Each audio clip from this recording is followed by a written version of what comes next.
Hello नमस्कार, जय हिंद प्यारे बच्चे, कैसे हैं आप सब। आशा करते हैं कि बढ़िया होंगे। तो चंदौली वाले भाई तैयार हो, आपके ज़िले में आ गए हैं। स्वागत बहुत धमाकेदार होना चाहिए। और चंदौली की खास बात यह है कि भोजपुरी बेल्ट है, बनारस के बगल में स्थित है चंदौली। बच्चे प्यार है, संस्कार है चंदौली।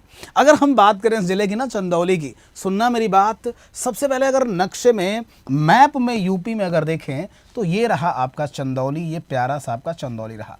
बगल में देखोगे सोनभद्र है, एक तरफ है मिर्ज़ापुर और दूसरी तरफ है वाराणसी। पूर्वी उत्तर प्रदेश का हिस्सा है बच्चे।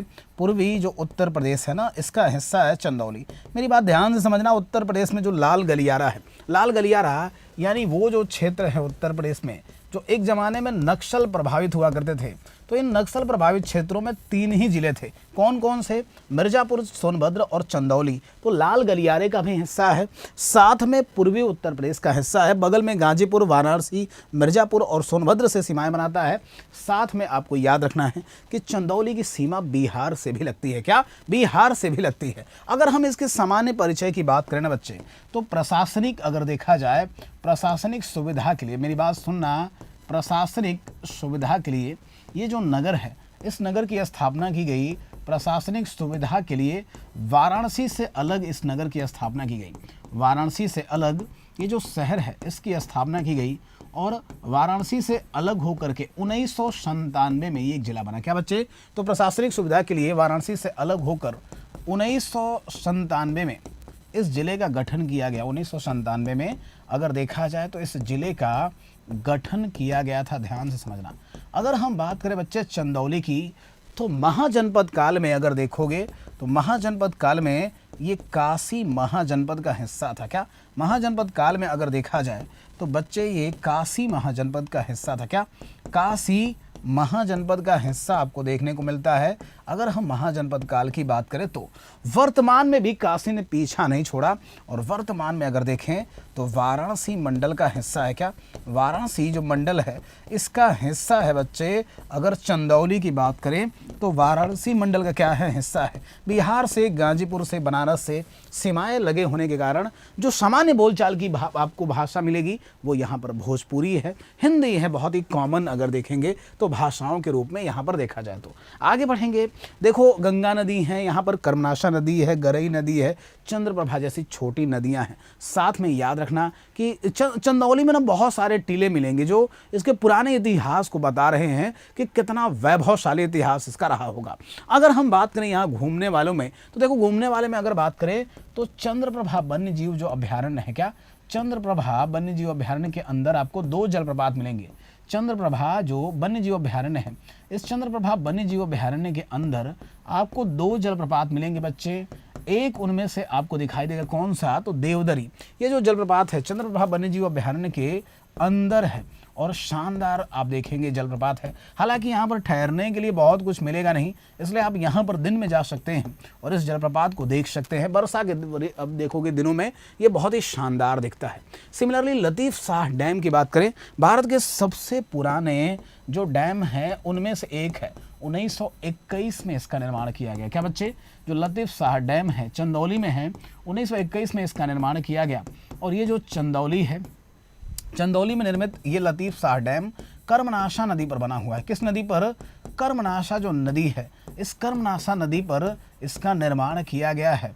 और अगर देखा जाए तो यहाँ पर ध्यान रखना, इसका उपयोग जो बच्चे क्या है? 2 उपयोग है, एक तो सिंचाई और दूसरा मानव उपभोग। तो सिंचाई के क्षेत्र में अगर देखें तो सिंचाई के क्षेत्र में और मानव उपभोग, इन 2 क्षेत्रों में आपको ये देखने को मिलेगा। सिंचाई और मानव उपभोग के क्षेत्र में आपको ये देखने को मिलेगा जो लतीफ़ शाह डैम है। 1921 में इसका निर्माण किया गया। तो भारत के सबसे पुराने आप देखोगे यहाँ पर डैम में से एक है, इसको समझना। आगे बढ़ेंगे और अगला है लतीफ़ शाह का मकबरा। लतीफ़ शाह कौन है बच्चे? तो एक प्रसिद्ध सूफी संत है। क्या? एक लोकप्रिय सूफी संत है जिनका प्रभाव है इस क्षेत्र में। प्रसिद्ध सूफी संत हैं लतीफ़ शाह। और ये प्रसिद्ध सूफी संत इनका मकबरा आपको मिलेगा, जो कि चकिया तहसील से थोड़ी दूरी पर स्थित है। क्या चकिया से जहाँ तक हम समझ पा रहे हैं लगभग 3 किलोमीटर दूर है। क्या बच्चे, लगभग ये 3 किलोमीटर दूरी पर स्थित है। ये जो मज़ार है आप गए होंगे, आप में से बहुत सारे बच्चे यहाँ पर गए होंगे निश्चित रूप से। इसी तरीके से अगर देखा जाए राजदरी को, मैंने बताया था कि देवदरी और राजदरी ये जो जलप्रपात हैं ये एग्जैक्टली क्या है, चंद्रप्रभा अगर देखा जाए तो वन्यजीव अभयारण्य का हिस्सा है। क्या है ये, चंद्रप्रभा वन्यजीव अभयारण्य के अंदर है। चंद्रप्रभा की जब बार बार बात हो रही है तो आपके मन में जिज्ञासा जरूर होगा कि साहब चंद्रप्रभा की इतनी बार बार क्यों हो रही है चर्चा। तो बच्चे चंद्रप्रभा जो वन्यजीव अभयारण्य है ये इसी के अंदर है, राजदरी और देवदरी, और ये दोनों ही क्या हैं, जलप्रपात हैं। शानदार स्थल है। अगर घूमने के हिसाब से देखा जाए तो प्राकृतिक छटा अगर आपको देखनी हो ना तो एक बार ट्रैवल जरूर करें चंदौली में। चंद्रप्रभा वन्यजीव अभयारण्य, अब लगे हाथ हमने चंद्रप्रभा वन्यजीव अभयारण्य की ही बात कर ली। सबसे पहले चंद्रप्रभा वन्यजीव अभयारण्य की बात करें तो ये जो अभयारण्य है उत्तर प्रदेश का सबसे पुराना अभयारण्य है। क्या बच्चे, यूपी का सबसे पुराना अगर अभयारण्य कोई पूछ ले तो साहब उत्तर प्रदेश का जो सबसे पुराना अभयारण्य है ना, इसका नाम क्या है, उत्तर प्रदेश का सबसे पुराना अभयारण्य है चंद्रप्रभा अभयारण्य। इसकी स्थापना कब की गई थी, ध्यान से सुनना, इसकी स्थापना की गई थी 1957 में। कब, 1957 में। उद्देश्य क्या था, एशियाई शेरों का संरक्षण। उद्देश्य था बच्चे एशियाई शेरों का संरक्षण। और एशियाई जो शेर हैं आपको पता है गुजरात के गिर राष्ट्रीय उद्यान में बहुत पाए जाते हैं। तो एशियाई शेरों का जो संरक्षण है इस उद्देश्य से इसकी स्थापना किया गया था। परीक्षा में बहुत पूछा जाता है कि चंद्रप्रभा वन्यजीव अभयारण्य कहाँ पर है, चंदौली में है। स्थापना कब हुई, 1957 में। अगर हम यूपी टूरिज्म की ऑफिशियल साइट को देखें तो यूपी टूरिज्म का जो ऑफिशियल साइट है उसके आधार पर देखोगे तो वो कहता है कि 78 वर्ग किलोमीटर में फैला है। क्या, ये जो चंद्रप्रभा वन्यजीव अभयारण्य है 78 वर्ग किलोमीटर में फैला है। साथ में याद रखना तेंदुए यहाँ पर अभी पाए जाते हैं, इसके अलावा चीतल बहुत पाए जाएंगे। आप देखोगे तो तेंदुए हो गए, चीतल हो गए। इसी तरीके से अगर बात करें तो यहाँ पर ध्यान रखना काला हिरण, सांभर, जंगली सूअर, ये सब आपको मिलेंगे। काला हिरण हो गया, फिर क्या हो गया तो सांभर है, इसके अलावा जंगली सूअर हैं। ये सब वर्तमान में देखोगे पक्षियों की 150 से ज़्यादा प्रजातियां भी आपको इस क्षेत्र में देखने को मिलती हैं। तो लोकप्रिय है बच्चे चंद्रप्रभा वन्यजीव अभयारण्य और उत्तर प्रदेश का सबसे पुराना वन्यजीव अभयारण्य है, इसलिए परीक्षाओं में हमेशा ही कौतूहल का विषय बना रहता है। अगर बात कर लें यहाँ पर चंद्रप्रभा बांध की तो सबसे पहले ध्यान रखना कि चंद्रप्रभा जो बांध है, इस बांध का जो निर्माण शुरू हुआ था ना, निर्माण जो प्रारंभ हुआ था, ये निर्माण प्रारंभ हुआ था बच्चे 1955 में, है ना। निर्माण प्रारंभ हुआ था 1955 में और जो निर्माण कार्य पूरा हुआ था 1960 में हुआ था। कब हुआ था, 1960 में। दरअसल अगर पूछा जाए किस नदी पर बना हुआ है तो ध्यान रखना चंद्रप्रभा अगर बात करें बांध की चंदौली में है। नदी कौन सी है तो इसी नदी पर, इसी नाम से नदी है चंद्रप्रभा नदी। आप देखोगे तो चंद्रप्रभा नदी पर ही बनाया गया है। आपको यहाँ पर यह भी ध्यान रखना है कि ये जो बांध है चकिया जो तहसील है, मैं बार बार इसका जिक्र करता हूँ क्योंकि चंदौली का जब जिक्र करेंगे तो निश्चित रूप से इसका जिक्र करेंगे कि चकिया तहसील से 19 किलोमीटर दूर है। क्या है बच्चे, 19 किलोमीटर दूर है ये। और अगर देखा जाए तो इस बांध का उपयोग भी सिमिलरली वैसे ही हो रहा है जो तहसील में सिंचाई का काम है, आप देखोगे यहाँ पर देखने को मिलेगा।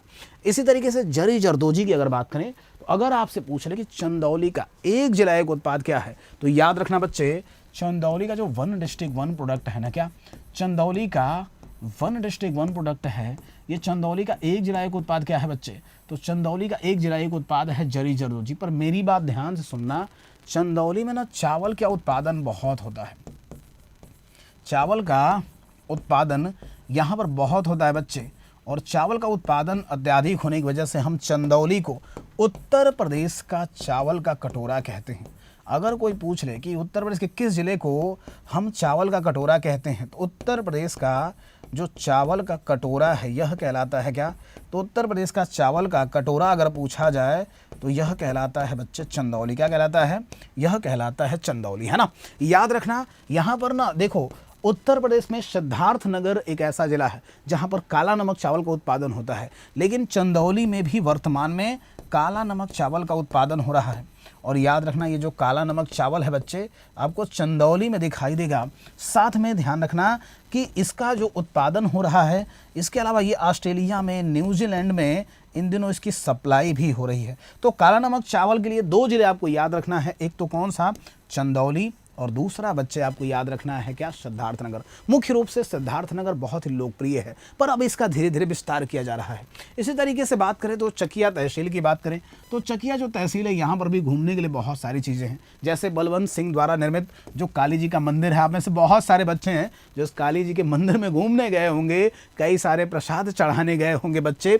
इसी तरीके से मूसा खंड जो कि बांध है, कर्मनाशा आप देखोगे नदी पर बना हुआ, तो ये बांध भी आप में से कई सारे बच्चों ने देखा होगा, घूमे होंगे, भ्रमण किए होंगे इस पर। सिमिलरली अगर बात करें तो जो जगेश्वर नाथ मंदिर है जो कि भगवान शिव को समर्पित है, वो भी चकिया में आपको मिलेगा। तो चकिया वाले जितने हैं भाई, सबसे पहले उनके पास ये वीडियो तो पहुंच ही जाना चाहिए। देखो चंदौली शानदार जगह है घूमने के हिसाब से, उसका वर्णन एक शॉर्ट वीडियो में नहीं किया जा सकता, पर मैंने सिर्फ वो चीज़ें बताई हैं जो पेपर ओरिएंटेड है, ज़्यादातर हमारे काम की चीज़ है जिसको डिस्कस कर रहे हैं। आपको ध्यान रखना है उत्कर्ष परिवार इन दिनों 90% तक का डिस्काउंट, 30% आप देखोगे तो एक्स्ट्रा 3 महीने की एक्स्ट्रा वैलिडिटी, साथ में जो कोर्सेज पर आप देख पा रहे हैं लाइव फ्रॉम रिकॉर्डेड जो कोर्सेज मिल रहे हैं, वो सारी सुविधाएं अभी भी आज तक यानी कि 6 तारीख तक उपलब्ध है बच्चे। आप इसका लाभ लीजिएगा। वीडियो कैसी लगी, अगर आप चंदौली के हैं वीडियो देख रहे हैं तो वीडियो को लाइक, सेशन को शेयर और चैनल को सब्सक्राइब जरूर करिएगा। बहुत बहुत धन्यवाद।